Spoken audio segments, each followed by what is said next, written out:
Coding ರಾಜನ ಕಾಲ ಮುಗಿತಾ ಎನ್ನುವಂತಹ ಪ್ರಶ್ನೆ ನೋಡಿ. ಎಐ ರಾಕ್ಷಸನ ಅಬ್ಬರಕ್ಕೆ ಟೆಕ್ಕಿಗಳೆಲ್ಲರೂ ಕೂಡ ಸುಸ್ತಾಗ್ತಾ ಇದ್ದಾರೆ. ನಿಜಕ್ಕೂ ಕೂಡ ಈಗಿನ ತಂತ್ರಜ್ಞಾನವನ್ನು ನೋಡ್ತಾ ಇದ್ರೆ ಹಳೆಯ ತಂತ್ರಜ್ಞಾನಗಳೆಲ್ಲವೂ ಕೂಡ ಮೂಲೆಗೆ ಸೇರ್ತಾ ಇದೆ. ಕೋಡಿಂಗ್ ಏನಿದೆ ದೊಡ್ಡ ಮಟ್ಟದಲ್ಲಿ ಯೂಸ್ ಆಗ್ತಾ ಇತ್ತು, ಅದೀಗ ಮೂಲೆ ಗುಂಪು ಆಗ್ತಾ ಇದೆ. ಎಐ ಬರ್ತಾ ಇದೆ, ಎಐಯಲ್ಲಿ ಎಲ್ಲರೂ ಕೂಡ ಯೂಸ್ ಮಾಡ್ತಾ ಇದ್ದಾರೆ. ಈ ರಾಕ್ಷಸನ ಅಬ್ಬರಕ್ಕೆ ಟೆಕ್ಕಿಗಳು ಸುಸ್ತಾಗ್ತಾ ಇದ್ದಾರಾ ಅನ್ನುವಂತಹ ಪ್ರಶ್ನೆ. ಕೈಲಿದ್ದ ಮೌಸ್ ಬಿಡುವಂತಹ ಕಾಲ ಹತ್ತಿರ ಬರ್ತಾ ಇದೆ. ಸಾಫ್ಟ್ವೇರ್ ಇಂಜಿನಿಯರಿಂಗ್ ಈಗ ಇತಿಹಾಸವಾಗುತ್ತಾ? ಹಾಗಾದರೆ 2008ರ ಹಿಂಜರಿತವನ್ನು ಕೂಡ ಮೀರಿಸುತ್ತಾ ಈ ಎಐ ಆಘಾತ ಎನ್ನುವಂತಹ ಪ್ರಶ್ನೆ. IT ಲೋಕಕ್ಕೆ ಎಐ ಸುನಾಮಿಯೊಂದು ಬಂದು ಅಪ್ಪಳಿಸ್ತಾ ಇದೆ. 12 ತಿಂಗಳಲ್ಲಿ ಸಾಫ್ಟ್ವೇರ್ ಇಂಜಿನಿಯರ್ಗಳು ಮಾಯ ಆಗಿಬಿಟ್ಟಿದ್ದಾರೆ. ದೊಡ್ಡ ಮಟ್ಟದಲ್ಲಿ ಟೆಕ್ಕಿಗಳ ಸಾಮ್ರಾಜ್ಯಕ್ಕೆ ಕಾದಿದೆ ಒಂದು ದೊಡ್ಡ ಕಂಟಕ ಎನ್ನುವಂತಹ ವಿಚಾರ ಎಐನಿಂದ. ಒಂದೇ ವರ್ಷದಲ್ಲಿ ಕೋಡಿಂಗ್ ಇಂಜಿನಿಯರ್ಗಳು ಅಪ್ರಸ್ತುತ ಅಂದರೆ ಕಾಣಿಸ್ಕೊಳ್ತಾ ಇಲ್ಲ. ಎಲ್ಲೂ ಕೂಡ ಅಮೇರಿಕಾದಲ್ಲಿ ನಡುಕೌಟ್ಕೊಳ್ತಾ ಇದೆ, ಭಾರತದಲ್ಲಿ ಕಂಪನ ಶುರುವಾಗ್ತಾ ಇದೆ. IT ಕಂಪನಿಗಳ $2 ಲಕ್ಷ ಕೋಟಿ ಮೌಲ್ಯ ಭಸ್ಮವಾಗಿಬಿಟ್ಟಿದೆ. ಇಲ್ಲಿ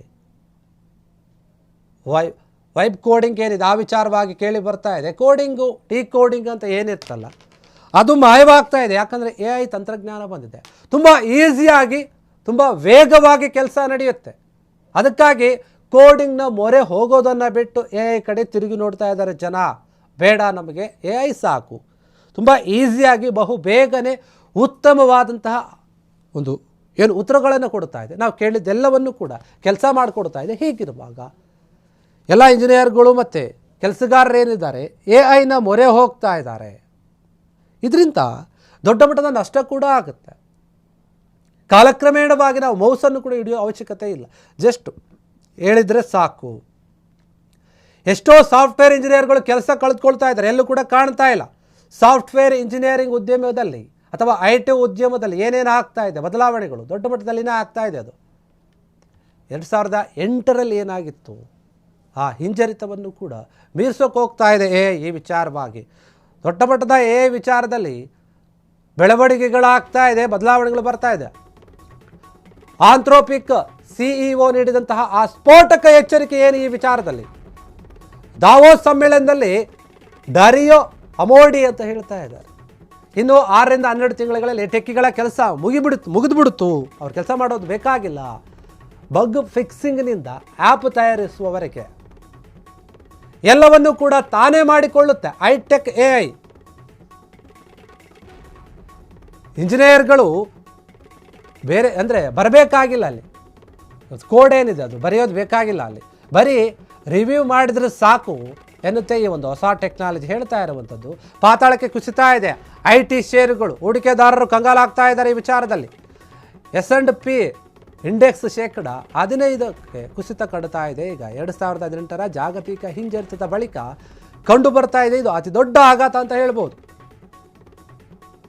ಭಾರತೀಯ IT ದೈತ್ಯರಲ್ಲೂ ಕೂಡ ನಡುಕ ಶುರುವಾಗಿದೆ. ಈಗ TCS, ಇನ್ಫೋಸಿಸ್, ವಿಪ್ರೋ ಮಾರುಕಟ್ಟೆ ಮೌಲ್ಯಕ್ಕೆ ಭಾರಿ ಹೊಡೆತ ಬೀಳ್ತಾ ಇದೆ. ಫೆಬ್ರವರಿ ಒಂದೇ ತಿಂಗಳಲ್ಲಿ ನಿಫ್ಟಿ IT ಇಂಡೆಕ್ಸ್ ಶೇರ್ ಏನಿದೆ 8% ಪತನ ಹಾಕಿದೆ. 2.5 ಲಕ್ಷ ಕೋಟಿ ನಷ್ಟ ಆಗಿದೆ ಇದರಿಂದ. ಆಂಥ್ರೋಪಿಡಿಕ್ CEO ಈ ರೀತಿಯಾದ ಹೇಳಿಕೆ ಕೊಡ್ತಾ ಇದ್ದಾರೆ. ದಾವೋಸ್ ಸಮ್ಮೇಳನದಲ್ಲಿ ಡರಿಯೋ ಅಮೋಡಿಸ್ ಬಾಂಬನ್ನು ಹಾಕಿದ್ದಾರೆ. 6 ರಿಂದ 12 ತಿಂಗಳಲ್ಲಿ ಟೆಕ್ಕಿಗಳ ಕೆಲಸ ಕಳೆದುಕೊಳ್ತಾರೆ, ಏನೂ ಕೂಡ ಅವರು ಮಾಡೋಕೆ ಬೇಕಾಗಿಲ್ಲ. ಬಗ್ ಫಿಕ್ಸಿಂಗ್ನಿಂದ ಹಿಡಿದು ಆ್ಯಪ್ ತಯಾರಿಕೆ ಮಾಡೋವರೆಗೂ ಕೂಡ ಎಲ್ಲ ನೋಡ್ಕೊಳ್ಳುತ್ತೆ, ಏನೂ ಕೂಡ ಬೇಕಾಗಿಲ್ಲ. ಎಲ್ಲವನ್ನೂ ಕೂಡ ತಾನೇ ಸ್ವಯಂ ಪ್ರೇರಿತವಾಗಿ ಆನ್ಸರ್ ಮಾಡುತ್ತೆ, ತಯಾರಿ ಮಾಡಿಕೊಳ್ಳುತ್ತೆ, ನಮಗೇನು ಬೇಕು ಅದನ್ನು ಒದಗಿಸುತ್ತೆ ಅನ್ನಬೇಕಾದ್ರೆ ಇನ್ನು ಹಳೆಯೋದನ್ನು ಯಾರು ನೋಡೋಕೆ ಹೋಗ್ತಾರೆ?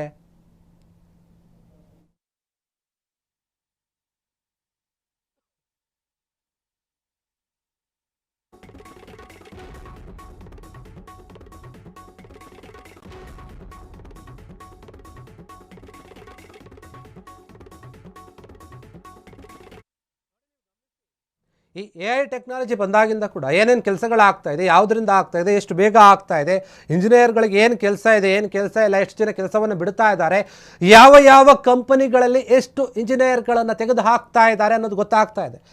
ಲಕ್ಷಾಂತರ ಜನ ಕೆಲಸವನ್ನು ಕಳೆದುಕೊಳ್ತಾ ಇದ್ದಾರೆ ಈ AI ಬಂದಾಗಿನಿಂದ. ಕೋಡಿಂಗನ್ನು ಬರೆಯೋದು ಬೇಕಾಗಿಲ್ಲ, ಅದನ್ನು ಡಿಕೋಡ್ ಮಾಡೋದು ಬೇಕಾಗಿಲ್ಲ, ಎಲ್ಲವೂ ಕೂಡ ತಾನೇ ಕೊಡುತ್ತೆ ಇದು. ಒಂದೇ ಒಂದು ವರ್ಷದಲ್ಲಿ ಕೋಡಿಂಗ್ ಮಾಡುವಂಥ ಇಂಜಿನಿಯರ್ಗಳು ನಾಪತ್ತೆ ಆಗ್ತಾ ಇದ್ದಾರೆ, ಅಪ್ರಸ್ತುತವಾಗ್ತಾ ಇದ್ದಾರೆ. ಯಾಕಂತಂದರೆ AI ಟೆಕ್ನಾಲಜಿ ಬಂದಿದೆ, ಎಲ್ಲವೂ ಕೂಡ ಅದೇ ತಯಾರು ಮಾಡಿಕೊಳ್ಳುತ್ತೆ. ಅಮೇರಿಕಾದಲ್ಲಿ ಆದರೂ ಅಷ್ಟೇ, ಭಾರತದಲ್ಲಿ ಆದರೂ ಕೂಡ ಅಷ್ಟೇ ಸಂಚಲನವನ್ನು ಮೂಡಿಸ್ತಾ ಇದೆ, ಕಂಪನ ಆಗ್ತಾ ಇದೆ IT ಒಂದು ಕಂಪನಿಗಳಲ್ಲಿ. ನೋಡಿ, $2 ಲಕ್ಷ ಕೋಟಿ ಮೌಲ್ಯ ಏನಿದೆ ಅದು ಭಸ್ಮವಾಗ್ತಾ ಇದೆ IT ಕಂಪನಿಗಳಲ್ಲಿ. ವೆಬ್ ಕೋಡಿಂಗ್ ಏನಿದೆ ಆ ಒಂದು ಹೊಸ ಅವತಾರ ಬೇರೆ ಬೇರೆ ರೀತಿಯಲ್ಲಿ ಕಾಣಿಸ್ಕೊಳ್ತಾ ಇದೆ ನಮಗೆ. ಕ್ಲಾಡ್ ಎಂಬ ಕ್ಲಿಯರ್ ಟೂಲ್ ಏನಿದೆ ಟೆಕ್ಕಿಗಳ ಕೆಲಸಕ್ಕೆ ಒಂದು ರೀತಿ ಅಡ್ಡಿ ಆಗ್ತಾ ಇದೆ. ಚಾಟ್ ಬೋಟ್ ಅಲ್ಲ, ಇದು ವರ್ಕ್ ಏಜೆಂಟ್ ಅಂತ ಹೇಳ್ತಾ ಇದ್ದಾರೆ. ಮಾರ್ಕೆಟಿಂಗ್ನಿಂದ ಡೇಟಾ ಅನಾಲಿಸಿಸ್ವರೆಗೆ ಎಲ್ಲವನ್ನು ಕೂಡ ಆಟೋಮೆಟಿಕ್ ಆಗಿ ಮಾಡುತ್ತೆ ಇದು. ಕನ್ನಡಿಗನ ಕೈಚಳಕ orthopaedic company CTO Rahul Patil ಏನಿದ್ರು ಅವರ ನೇತೃತ್ವದಲ್ಲಿ ಆಗ್ತಾ ಇದ್ದಾರೆ. ನೋಡಿ, ಸಹಜ ಭಾಷೆಯಲ್ಲಿನೇ ಸಾಫ್ಟ್ವೇರ್ ಸೃಷ್ಟಿಯಾಗಿದೆ. ನಮ್ಮ ಭಾಷೆ ಏನಿದೆ ಅದರಲ್ಲಿ ಕೋಡಿಂಗ್ ಜ್ಞಾನವಿಲ್ಲದಿದ್ದರೂ ಕೂಡ ತಯಾರಿಸಬಹುದು ಅಂತ ಒಂದು ಅಪ್ಲಿಕೇಶನ್ ಬಂದಿದೆ. ಕ್ಲಾಡ್ ಎಂಬ ಕ್ಲಿಯರ್ ಟೂಲು ಟೆಕ್ಕಿಗಳ ಒಂದು ಕೆಲಸ ಏನಿದೆ ಅದು ಕಸಿದುಕೊಳ್ತಾ ಇದೆ ಈ AI. ಚಾಟ್ ಬೋಟ್ ಏನಿದೆ ಅದು ಬೇರೆ ರೀತಿಯಾಗಿ ಹೇಳ್ತಾ ಇದ್ದಾರೆ, ಒಂದು ಏಜೆಂಟ್ ಥರ ಕೆಲಸ ಮಾಡ್ತಾ ಇದೆ ಅಂತ. AI ವಿಚಾರದಲ್ಲಿ ಬರ್ತಿರುವಂತಹ ಹೊಸ ಹೊಸ ತಂತ್ರಜ್ಞಾನಗಳಲ್ಲಿ ಅಲ್ಲಿ ನೋಡಿದಾಗ ಜನರು ಕೆಲಸವನ್ನು ಕಳೆದುಕೊಳ್ತಾ ಇದ್ದಾರೆ. ಎಲ್ಲ ಶೇರ್ ಮಾರ್ಕೆಟ್ಗಳಲ್ಲಿ ಕುಸಿತ ಕಾಣ್ತಾ ಇದೆ. ಈ ಒಂದು ವಿಚಾರದಲ್ಲಿ ಕೋಟ್ಯಾಂತರ ರೂಪಾಯಿ ನಷ್ಟ ಆಗ್ತಾ ಇದೆ. ಕ್ಲಾಡ್ ಏನಿದೆ, ಕ್ಲಾಡ್ ಎಂಬ ಒಂದು ಕ್ಲಿಯರ್ ಟೂಲ್ ಏನಿದೆ ಅದು ಟೆಕ್ಕಿಗಳ ಕೆಲಸವನ್ನು ಕಸಿಯಲಿದೆ ಎನ್ನುವಂತಹ ವಿಚಾರ ಕೇಳಿ ಬರ್ತಾ ಇದೆ ಈ AIನಿಂದಾಗಿ. ಚಾಟ್ಬೋಟ್ ಅಲ್ಲ, ಇದು ವರ್ಕ್ ಏಜೆಂಟ್ ಥರ ಕೆಲಸ ಮಾಡುತ್ತೆ. ಮಾರ್ಕೆಟ್ ಏನಿದೆ, ಮಾರ್ಕೆಟಿಂಗ್ನಿಂದ ಡೇಟಾ ಅನಾಲಿಸಿಸ್ ಏನೇನು ಮಾಡಬೇಕು ಎಲ್ಲವನ್ನು ಕೂಡ ಇದು ಆಟೋಮೆಟಿಕ್ಕಾಗಿ ತಾನೇ ತಯಾರು ಮಾಡ್ಕೊಳುತ್ತೆ, ತಾನೇ ನಮಗೆ ಹೇಳುತ್ತೆ. ಇದರಲ್ಲಿ ಕನ್ನಡಿಗನ ಕೈಚಳಕ ಕೂಡ ಇದೆ. ಆರ್ಥೋಪೆಡಿಕ್ ಕಂಪನಿಯ CTO ಏನಿದ್ದಾರೆ ರಾಹುಲ್ ಪಾಟೀಲ್ ನೇತೃತ್ವದಲ್ಲಿ ಕ್ರಾಂತಿ ನೇತೃತ್ವದಲ್ಲಿ ಕ್ರಾಂತಿ ಆಗ್ತಾ ಇದೆ. ಆರ್ಥೋಪಿಕ್ ಅಂತ ಏನಿದೆ ಕಂಪನಿ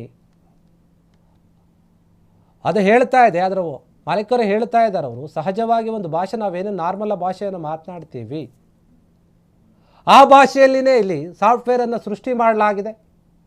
ಅದರಿಂದ ಕೆಲಸ ಆಗುತ್ತೆ ಈಸಿಯಾಗಿ. ಈ ಹಿಂದೆ ಬೇಕಾಗಿತ್ತು, ಇದಕ್ಕೋಸ್ಕರ ಯೂಸ್ ಮಾಡಬೇಕಂದ್ರೆ ನಮಗೆ ಟೆಕ್ನಿಕಲ್ ನಾಲೆಡ್ಜ್ ಇರಬೇಕಾಗಿತ್ತು, ಕೋಡಿಂಗ್ ನಾಲೆಡ್ಜ್ ಇಡಬೇಕಾಗಿತ್ತು. ಆದರೆ ಅದು ಯಾವುದೂ ಕೂಡ ಬೇಕಾಗಿಲ್ಲ. ಇಲ್ಲಿ ನಾವು ಸುಮ್ಮನೆ ನಾರ್ಮಲ್ ಆಗಿ ಗೊತ್ತಿದ್ರೂ ಕೂಡ ಅಷ್ಟೇ ಈ ಅಪ್ಲಿಕೇಶನನ್ನು ಯೂಸ್ ಮಾಡ್ಬೋದು, ತಯಾರಿ ಮಾಡಬಹುದು ಅಂತ ಹೇಳ್ತಾ ಇದ್ದಾರೆ. ಹಾಗಾದರೆ ನಿಜಕ್ಕೂ ಕೂಡ ಈ AI ತಂತ್ರಜ್ಞಾನ ಬಂದಾಗಿಂದ ಅನೇಕ ಜನ ಏನು ಕೆಲಸ ಕಳೆದುಕೊಳ್ತಾ ಇದ್ದಾರೆ, ಬೇರೆ ಬೇರೆ ಅಪ್ಲಿಕೇಶನ್ಗಳೇನು ನಮಗೆ ಯೂಸ್ ಆಗ್ತಾ ಇದೆ ಅದು ಈಗ ಯೂಸ್ ಆಗೋದಿಲ್ಲ, ಹಿಂದೆ ಇದ್ದಿದ್ದು. IT ಹೊರಗುತ್ತಿಗೆಯ ಅತ್ಯಂತ ಅಥವಾ ಅಂತ್ಯ ಏನಿದೆ ಇದು ಅಂತ್ಯದ ಆರಂಭನ ಅಂತ. ಬತ್ತಿ ಹೋಗಲಿವೆ IT ಕಂಪನಿಗಳ ಆದಾಯದ ಮೂಲ. ಮುಂದಿನ 4 ವರ್ಷದಲ್ಲಿ 12% ಆದಾಯ ಕುಸಿತದ ಭೀತಿ ಎದುರಾಗ್ತಾ ಇದೆ. ಲಕ್ಸುರಿ ಲೈಫ್, ಬೃಹತ್ ಸಂಬಳದ ಕಾಲ ಮುಗಿದು ಹೋಯ್ತಾ ಎನ್ನುವಂತಹ ಪ್ರಶ್ನೆ ಟೆಕ್ಕಿಗಳ ಭವಿಷ್ಯದ ಮೇಲೆ ತೂಗುಗತ್ತಿ ನೇತಾಡ್ತಾ ಇದೆ. ಈಗ ಕಾರ್ಮಿಕ ಕೇಂದ್ರದ IT ಉದ್ದಿಮೆ ಈಗ AI ಕೇಂದ್ರಿತವಾಗ್ತಾ ಹೋಗ್ತಾ ಇದೆ. IT ಹೊರಗುತ್ತಿಗೆಯ ಅಂತ್ಯ ಆರಂಭವಾಗ್ತಾ ಇದೆ ಈಗ. ಅಂದರೆ ನೋಡಿ, ಕೆಲಸಕ್ಕೆ ತಗೊಂಡಿರ್ತಾರೆ ಸಾಕಷ್ಟು ಜನ ಕೆಲಸಕ್ಕೆ ಬೇಕು ಅಂತ ಇಂಜಿನಿಯರ್ಗಳನ್ನು ಸಾಫ್ಟ್ವೇರ್ ಕಂಪ್ನಿಗಳಲ್ಲಿ. ಆದರೆ ಈಗ ಈ ತಂತ್ರಜ್ಞಾನ ಬಂದಿರೋದ್ರಿಂದ 10 ಜನ ಏನಿದೆ 10 ಜನ ಮಾಡುವಂತಹ ಕೆಲಸವನ್ನು ಈ ಒಂದೇ AI ಮಾಡಿಕೊಡುತ್ತಲ್ಲ, ಇನ್ಯಾಕೆ ಬೇಕವರು ಅನ್ನುವಂಥ ನಿರ್ಧಾರಕ್ಕೆ ಕಂಪನಿಗಳವರು ಬರ್ತಾ ಇದ್ದಾರೆ, ಕೆಲಸವನ್ನು ಕಳೆದುಕೊಳ್ತಾ ಇದ್ದಾರೆ. ನೋಡಿ, IT ಕ್ಷೇತ್ರದಲ್ಲಿ ಲಕ್ಷಾಂತರ ರೂಪಾಯಿ ದುಡ್ಡು ಕೊಡ್ತಾರೆ, ಸಂಬಳ ಕೊಡ್ತಾರೆ, ಸೌಲಭ್ಯವನ್ನು ಕೊಡ್ತಾರೆ, ಐಷಾರಾಮಿ ಜೀವನವನ್ನು ಮಾಡ್ತಾರೆ. ಹೀಗಿರುವಾಗ ಅವರಿಗೆ ಅದನ್ನು ಕಳೆದುಕೊಳ್ಳುವಂತಹ ಆತಂಕ ಶುರುವಾಗ್ತಾ ಇದೆ ಈ AIನಿಂದ. ಎಲ್ಲವನ್ನು ಕೂಡ ಅದೇ ಮಾಡಿ ಬರ್ತಾ ಇದೆ ಅಲ್ವಾ, ಅದಕ್ಕೆ ಈ ಒಂದು ಆತಂಕ ಎದುರಾಗ್ತಾ ಇದೆ ಟೆಕ್ಕಿಗಳಿಗೆ. ಕ್ಷಣ ಕ್ಷಣದ ಸುದ್ದಿಗಳಿಗಾಗಿ ಫ್ರೀಡಂ ಟಿವಿ ಸಬ್ಸ್ಕ್ರೈಬ್ ಮಾಡಿ, ಲೈಕ್ ಮಾಡಿ ಹಾಗೂ ಫಾಲೋ ಮಾಡಿ. ಹೊಸ ಸುದ್ದಿಗಳ ನೋಟಿಫಿಕೇಶನ್ಗಾಗಿ ಬೆಲ್ ಐಕಾನ್ ಮೇಲೆ ಕ್ಲಿಕ್ ಮಾಡಿ.